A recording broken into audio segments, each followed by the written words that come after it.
Okay guys, welcome back to another brand new video. So now in today's video I will be showing you guys, well, as the title says, I will be showing you how to make your own homemade surveillance system with a Raspberry Pi. Now there are a couple videos out there I've found that do show you how to do this, but unfortunately they do leave a lot of key aspects out.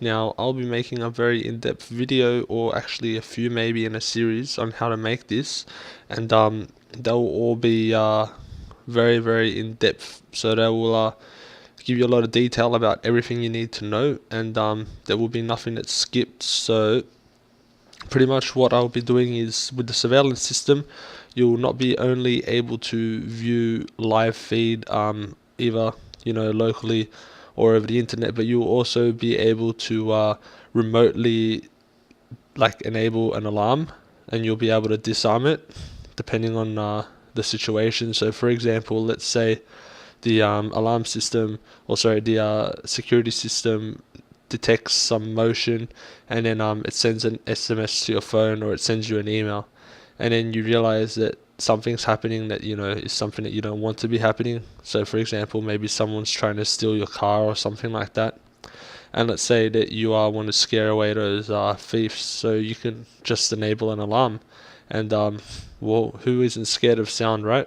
As soon as the alarm goes off, it could make them want to run away. So this video will show you guys how to set all that up, and how it works pretty much. So as you can see on my screen here, I've currently got two cameras, both looking at a tissue box. So they're both looking at it from a different angle. So if I put my hand in front of one of them, or both of them, you can see that my hand comes in. If I only put it in front of this one, you can see my hands here. I put it in front of this one, you can see my hands there now. So I'm sure you've probably noticed those red boxes coming up on the screen, like on the left one there. So that's the motion detection. So every time that my finger moves, or whatever it senses motion, it'll actually start recording for me, and it'll also send an email to me. Now in some countries you can set this up to send you an email and an SMS depending on what carrier you're with. I will show you how to do that later on as well, but for now I'm just explaining how this will all work. And as you can see here, let's say that we see that it's someone that's trying to do something we don't want them to do. So down here you've got your alarm buttons. So I don't have the alarm currently plugged in, just because I don't want to make it really loud inside the house while I'm recording. So I'll let you listen. You can hear the relay clicking every time you turn one on and off, and that will just pretend that the alarm is connected to it. So if you press the on button, you can hear the relay click on, and if you press the off button, you can hear it clicking off. So if that was connected to an alarm, that would enable the alarm, disable the alarm. And you can do that anywhere around the world, as long as you've got this port forwarded, so that it goes out of your local network and obviously gets into your external network. So yeah, as long as you know what your IP address is and the ports that you forwarded it to, then anyone can access this from, or sorry, you can access this from anywhere around the world. And it's also got a password on it, so that no one can get in there that you don't want them to get in there and do anything. So yeah, for this actual task, you obviously need something. So you're going to need a Raspberry Pi. So there's quite a few different packages and stuff like that are available. You can buy a Pi on its own, or you can buy it with accessories or in a kit. Now unfortunately the one that I purchased is no longer available on sale, but there are some good ones. Like for example, I would recommend one like this. So if you take a look at it, you can see it comes with the Raspberry Pi, it comes with some heat sinks, it also comes with a one of the USB keys, so that you can load the firmware onto it, or if whatever you want to do with the USB. And it also comes with an SD card, a wall adapter, and even a HDMI cable. Now look, you won't really need a HDMI cable for this, because everything's going to be managed through your web browser, but it's nice to have it there. Same with the USB, you don't really need that. Actually, to be honest, I think that that's not a USB. I think that's a USB to SD adapter for you, so you can plug it into your computer if you need to. But Anyway, so this one here is one I would recommend. I'll have a link to this in the description and a link to everything that I'm showing off here, to show you how to get it. You'll also need some other things. So you're obviously going to need a camera. Now look, you can use any camera. One of the cameras I have, and I'll show you here, this one here is just a normal webcam, whereas this one here is one of the high-tech cameras I purchased, but I've currently got it in a low resolution mode. It does go much higher. I think it goes up to 1080p. So if you scroll down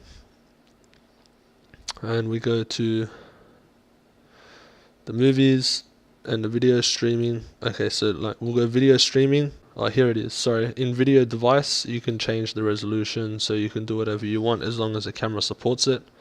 So this one does support up to 1920 by 1080 at 30 frames per second, but I've dropped mine down for the moment just for testing purposes because it was getting a bit laggy with some things, and I'll explain how all that works to you as well through the video. So essentially, depending on how many cameras you have plugged into your Raspberry Pi, it can make it lag. Otherwise, for me at the moment, because I've extended the Raspberry Pi's power supply cable quite a substantial amount, probably about 10 meters, it's actually dropping a lot of voltage over the distance, so therefore it's making it a lot harder for the devices to get the power they need. Therefore, because of that, it lags a little bit, and the camera can't get enough power which it would require to run correctly. So if you're dropping the resolution, the camera doesn't need to work as hard, and nor does the Pi. So therefore it's easier for it to work at the moment. Now I'll be changing this in the future because it's something that I was testing, but for the purposes of the video I'm going to be showing you how it is, because you don't really need to see it in 1080p. Now, as I was saying, in terms of cameras, you can get any camera you want. You can get one of these modules, which I would recommend. Just get one that's already got a USB plugged into it. And you're going to want to decide if you want a wide angle lens, if you want a close-up lens, or what you want. There's plenty of different modules out there. Look, there's even infrared modules so that they can see in the dark. You're going to have to just look through here and figure out what you want, and then pick the one that you want and purchase it. Now they can get expensive, so again you're gonna have to figure out what you want and what sort of quality you want to get out of it, and that's up to you. Otherwise, even if you have a spare webcam laying around, they're not too bad. They go pretty well. Now sorry, I would also like to mention, in terms of the Raspberry Pi, I will be using the Raspberry Pi 3B Plus. So this one here is the newest one that they've got and the most powerful one they've got. Depending on exactly how you're doing this as well, let's say you're only using one camera, you might not need the 3B Plus, because the 3B Plus is just a more powerful version of one of the older ones. So instead of having one core, I believe this one has 4 cores on the CPU. So it's just got more power and it can crunch a little bit better. Plus it's also got gigabit Ethernet, which is apparently limited to 300 megabits per second. I'm not sure why that is, but anyways, that's how it is. And it also has inbuilt Wi-Fi. So the older boards did not have the inbuilt Wi-Fi, and they were a lot slower in terms of Ethernet. Plus this one has 4 USB ports and it's got the 2 camera module links. So look, it's up to you what you choose. If you want to go on a budget, you can obviously get cheaper kits. Depending on what you want, you have to think about it, but for my application, this one is perfect for me. It allows me to connect 2 cameras without any issues, and it just works great. So that's the one I'll be using. Now you'll also need one of these if you're going to go with an older one, or if you don't want to connect it with Ethernet cable. So I will be using Ethernet, but you may not want to use Ethernet. You may want to use Wi-Fi depending on where you're putting it. So if you do and you have an older model, get one of these. These are really cheap and they're really good. I would recommend these. They're quite good dongles. Here's one of them here. Just I'll put a link to this in the description if you want to purchase it. And what else you will need? Well, if you're going to be following the tutorial to make it have a siren, then you will need a siren of some sort. I recommend one of the car trunk sirens like this. This one's pretty good. This is the one that I'm going to be using in the video as well. They run off 12 volts, so of course the Pi can't power this directly. The Pi can only supply up to 5 volts of DC current. So what you will need to do now is you'll need to get something like a transformer So again, you have to find one that suits you best. To be honest, this one here looks great. It's cheap, and it also comes with one of these things. So if you look down here, you've got the plug, and then you've also got the plug that you can connect to a cable over here. So I would recommend this one because this one will make your life easy if you're wiring and stuff like that. And what else you would need? You would also need a relay. So I have purchased one of these relays. It's actually, I think it's the same one. It might be similar, but anyways, you need a single relay. So a 1-channel DC 5-volt relay. Make sure it's 5 volts or less, otherwise the Pi can't switch it. And you can make it as many channels as you want, depending on how many different things you want to turn on or off. That's completely up to you. I'm using a single channel one because I only need a single channel relay to flick one thing on, which will be the alarm. Now, once you've got that, I would recommend purchasing one of these because I've done some benchmark testing with the Pi without a fan, and it does not perform very well. Well, I mean, it works, but I can tell that it's struggling and it's getting hot. And for me, it's going to get quite hot during hotter times of the year. So if you're in a place where it's hot where you are, then maybe you definitely should invest in this. If you're somewhere where it's always cold, I wouldn't really worry about this. This does do a lot of cooling from what I've heard, but I'm not sure exactly how much cooling will work depending on the enclosure you're using. As I was saying back in regards to the kits, you should maybe if you're getting this one, make sure that the enclosure is something you want, because see, with this one here, I'm not too sure if that one's an open enclosure anywhere or if it's completely closed. But if you're gonna have your Pi somewhere inside, then of course make sure you can get maximum airflow. But if your Pi is going to be outside and it's going to be exposed to the weather, then well, you're not going to want to have it open, so you don't want to get the board, all wet. That's something you definitely don't want to do, because then you'll have a short, or you'll break your equipment, or maybe even start a fire, and you don't want to do that. Now, next thing you'll need after you've got those is you're going to need a box. Okay, so the box is going to be to put your relay in and the camera module or camera modules. Look, there's no specific box you need to buy, just get one the right size that suits your job. Now, any of these will do as long as it suits the dimensions of your job. You have to figure that out yourself. I would suggest buying the box after you've bought your goods. You can probably get this from any local electrical store or something like that, even a local warehouse, whatever is easiest for you. And you're going to need some of this wire. So this is alright. Let me say that this wire here is only required if you're going to be doing the alarm. Same as the relay will only be required for the alarm. The alarm will only be required if you're doing the alarm system, and so will this 12-volt transformer. You do not need the 12-volt transformer if you're not doing the alarm system. And that's pretty much everything you will need. Off the top of my head, I don't think there's anything else you need for this project. You might need some tape. You might need some hot glue. Actually, yes, you will need a soldering iron handy, and you will need an iron.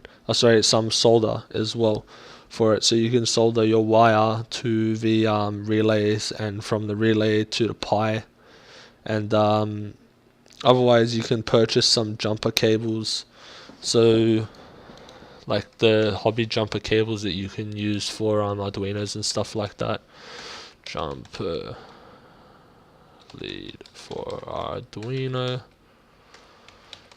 So they're just like little jumper leads like that. I would get the female ones. Female jumper leads. Let me see if I can find them. Yeah, so this set here for $3.83, you can get jumper leads which have female to female, male to female, and male to male. So that's pretty much everything you'll need there for like 50 million different projects that you want to do if you're into making projects like this, and it's not even a bad price, something you can go for. And that will make your life easier. You will not need to solder any of the stuff for the alarm system if you have this. Just double checking. Yes, I don't think you'll need to solder anything. Actually, no, you will not need to solder anything if you have these. Soldering is recommended, but this will also work too. So it's up to you what you want to do. If you want to solder, well, then you should know how to solder, and I shouldn't have to tell you what you need to solder. And that's it. That's all I believe that you need for this project. And yeah, I'll cut the video here, and from there we'll go and we'll start getting stuff ready for the project. I'll be back in a moment. Okay guys, so welcome back. Now I'm gonna just imagine that you guys all went and purchased your Pis and all the required hardware to get this to work. Now we're gonna go ahead and we're gonna get the software required, and I will show you guys how to set up your Raspberry Pi to run the software. Now this will be the easiest way to get it going, and it is recommended. It's what I use, and it's just in my opinion, it's a good way to go about it. So first thing you're going to want to do is you're going to want to grab the latest version that's out. Now this is the MotioneyeOS, which is what we're going to be running to use on our Raspberry Pi. So this is the operating system we're going to be using. Now I have downloaded the nightly dev, which is obviously not a proper release, but it is the latest release that it's got out. So it's a pre-release, as you see there, which means it might still be a little bit buggy.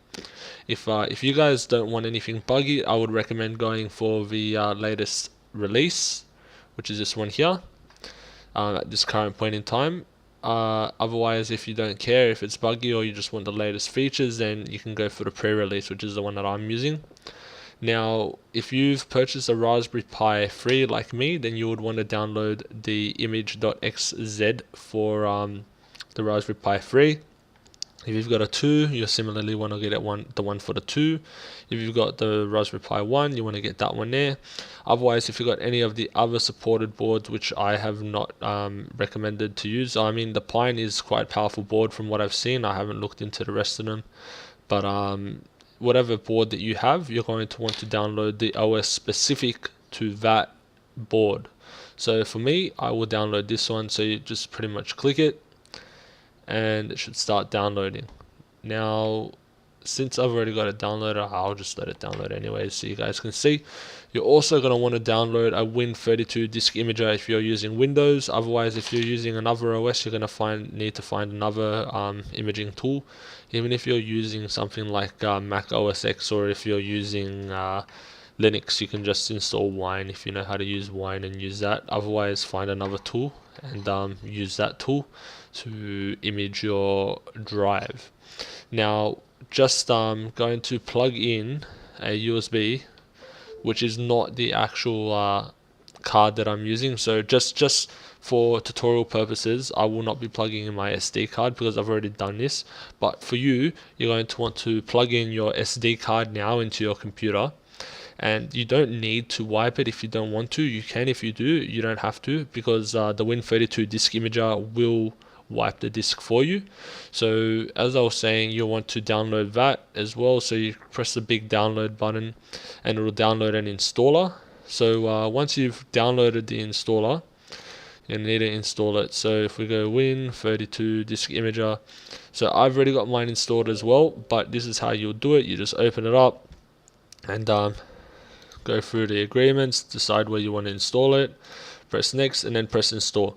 I've already done mine, so I am not going to install it again. Now I will go ahead and locate the folder where I've got that installed. So bear with me just one moment. Okay, so once you've got that installed, you're going to want to go to the folder where you've got it installed, and you're going to want to open up the Win32 disk imager. So it's going to ask you for admin rights, just press yes to run it, and this is what the program will look like. So now you're going to want to select your USB drive. So to figure out which one is your USB drive, just go to this PC, and you can see that the USB is this one here. So you're going to go to your disk imager, and you're going to want to find the image file that you want to write. So I believe this tool supports using the encrypted versions, or even as zip files, apparently, maybe, I don't know. But what you can do is you can extract it. So go to your downloads folder again, and get the file that you downloaded, which was a MotioneyeOS. So this one here, and you're gonna wanna open it up like so.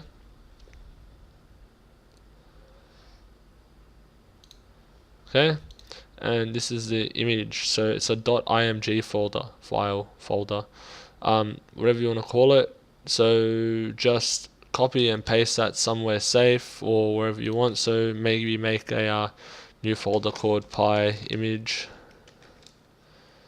and put that in there, and just copy and paste that into there. Okay, so when you've got your you want to get your image file, so from the file that you've downloaded, the XZ file, you're going to want to open that up with some sort of extraction tool like WinRAR. As you can see, I've got it here, and all you need to do is click and drag it into the same folder so that you can distinguish between the two of them. And there is your image file. So you might want to delete the .1 the one after, so that it's actually a .image file like that. And then all you do is you go back to your Win32 disk imager tool. You can probably click and drag it. No, you can't. Okay, you need to open it like so. And the way that I do it is I copy this link here, and I go in here and I just go paste it in there, and it'll take you to the folder. You can just open it up like that, press open, and there is your image file ready to write. So you're going to select your disk I, which is your USB. As you can see here, I is that USB, or your SD card, because that's what you're going to be using. And then you're going to, don't have to do this, you can if you want to, you don't have to. Then you're going to click write. So I'm not going to do that, but you're going to click write and follow through with it. It'll probably ask you if you're sure, press yes, and then you're going to let it go until it's done. It'll tell you it's done, and then you can press exit. So I'm just going to wait here for a moment while you do that. And now you should be done. So you'll have all your files in the USB in there, and it'll also pop up saying format USB and stuff like that, or format your USB drive, whatever it comes up as on your computer. Don't worry about that, just don't format anything. Click out of anything that says format, and you're going to want to safely eject that USB. So right click on it and eject. Okay, now all you need to do is you take that out, and that's pretty much it. You're pretty much set up. You don't really need that's the hardest part, I should say. So that's everything. Plug your SD card into your Pi. Make sure that your Pi, if you want to put it in the enclosure, you can. If you don't want to, you don't have to. Just make sure it doesn't short out on anything metal. And then once you've got the SD card plugged into your Pi, I would also recommend plugging in an Ethernet cable to set this up for the first time, as you cannot do this without an Ethernet cable. And you can also plug in one of the cameras that you've purchased if you'd like to set that up as well at the same time. You don't really need a keyboard, and you don't really need a mouse, because there's no real user interface on this thing. So that's why you don't need to plug in HDMI to a monitor or anything. So all you're going to do is you're going to boot up your Pi. So you should see indicator lights on the board, so it'll start up as red. If there's any problems, your light will not change from red to green. Now, something I did actually forget to mention is that your USB will have to be formatted as FAT32, but I'm pretty sure the image tool should format it for you. If it does come up with any issues, go ahead and format your USB to FAT32 and try the imaging process again. You might need to open up like a tool to delete the actual drive image that's currently on it and then rewrite it. You guys can do that if any issues happen, but I don't think there should be any issues. So you should see a green light start flashing and your Pi will be online. Now give it maybe a minute or two to turn on, and then you're going to want to figure out what the IP address for your Pi is. So if you have an Android phone, I highly recommend this app called Fing. It's spelled F-I-N-G. Download it off the App Store, and you're going to open that up, and it's going to do a network scan of your network. So I will do that on my phone now as well. I won't be showing that on screen, as unfortunately I don't have a way to record my phone screen. So just do a quick network scan, and it'll scan your entire network, and it'll tell you what your Pi is. So you'll see, because it has a picture of a Pi, and it might say MI or something like that. So you're going to want to copy the IP address that's in there. So in my case, it's 192.168.1.109. So if you hit enter, it'll load up your MI. Now, if you've got a camera plugged in, then it'll start displaying the camera. It might not, depending on what version of MotioneyeOS you're using. That's fine. To add a camera, you come here and you click up here and you go add camera. Okay? Simple. Now you're going to want to go ahead and do some other things. So obviously set up your admin username, your admin password. So this will be the account that will be able to manage everything. So not the viewing account, but the managing account. So go ahead and make your admin password and add username. You can even change that to whatever you want, doesn't matter. That's only required for when you're SSHing into it, so make sure that you know what the name is if you need to SSH into the Pi. Make the password whatever you want to make it, just make sure you remember it. Same with the surveillance username. So this would be a dumbed down version. So if I show you, I'll open up an incognito window and we'll paste the IP address in there.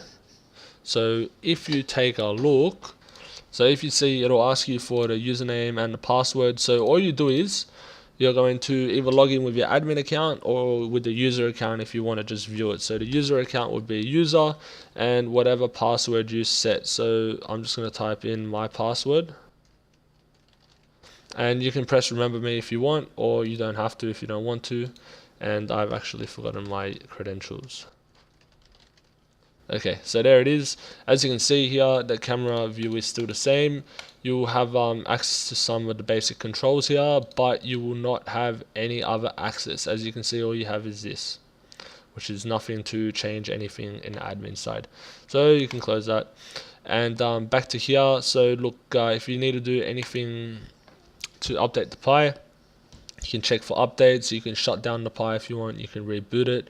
I would recommend not doing this unless you physically have access to the Pi's power supply where you can just flick it back on.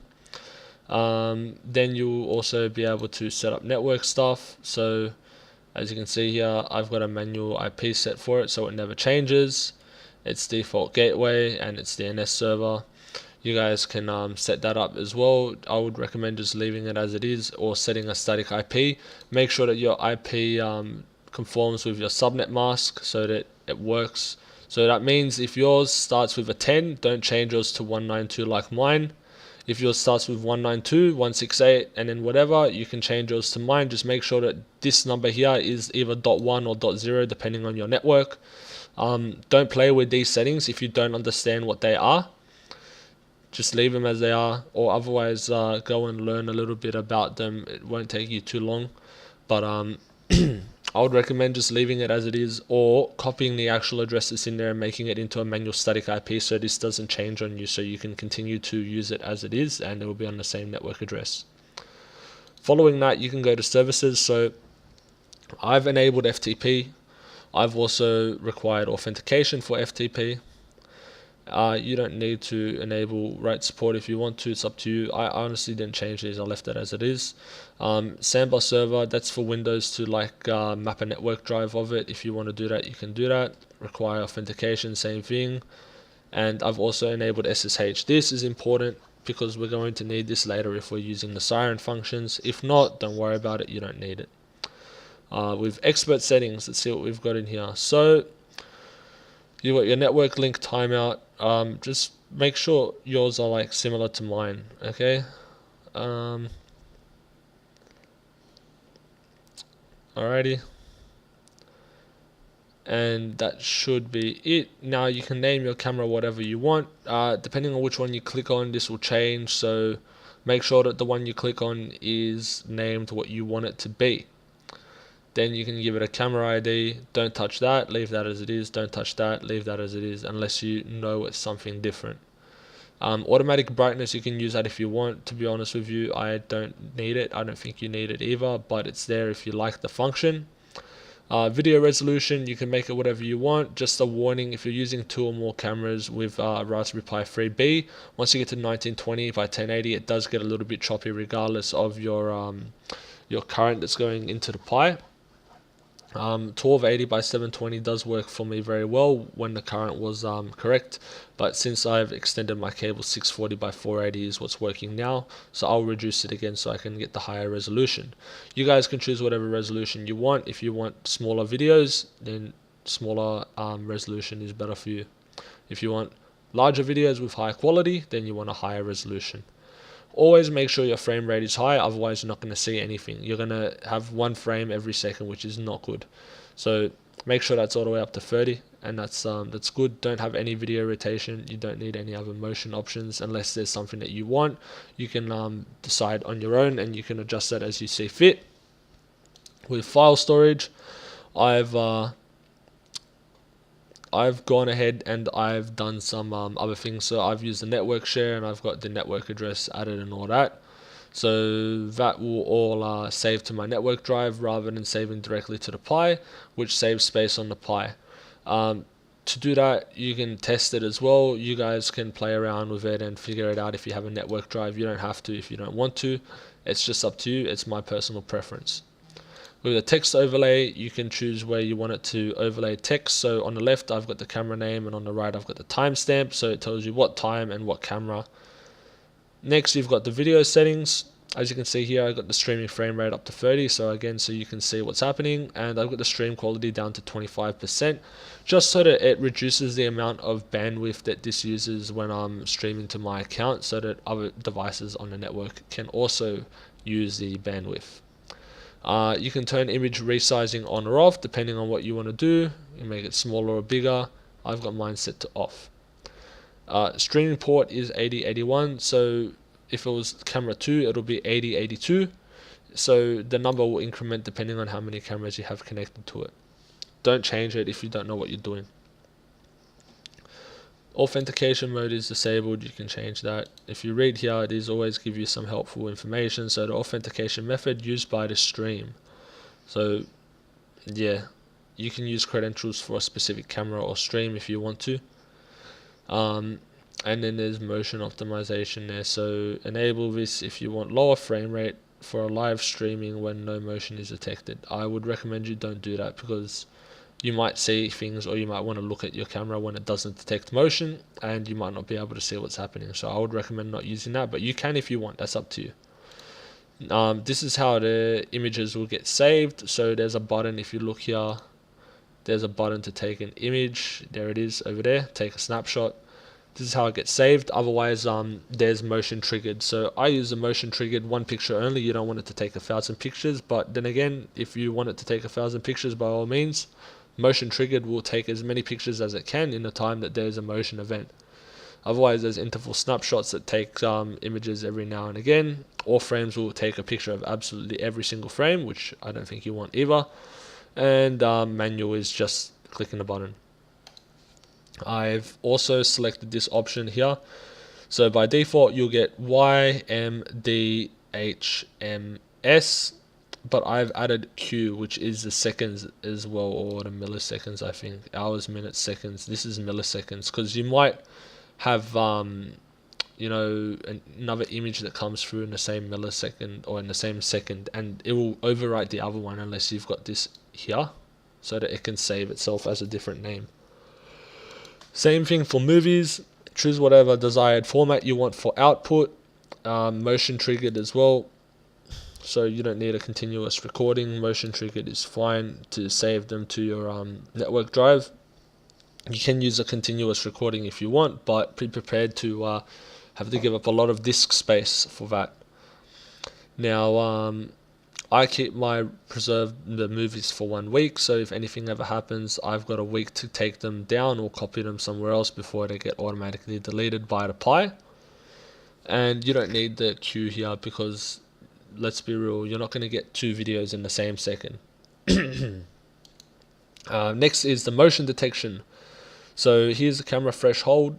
Reduce this to have your camera more sensitive. Increase this to have it more lazy. Same with the light switch detection. This will detect if a light comes on and off, and it'll detect motion and it'll look around. I don't use this, your motion gap, but this is what I use. You can play around with it and tailor it to how you want. I've been testing the mask out. It seems to work quite well. So to my understanding, the way it works is, when you set up the camera, it just paints a mask of the area that it's looking at. So if something changes, for example, if I put my hand in front of the screen, it should pretty much pick it up straight away because it can see that there's stuff changing in front of it. So the mask is no longer the same.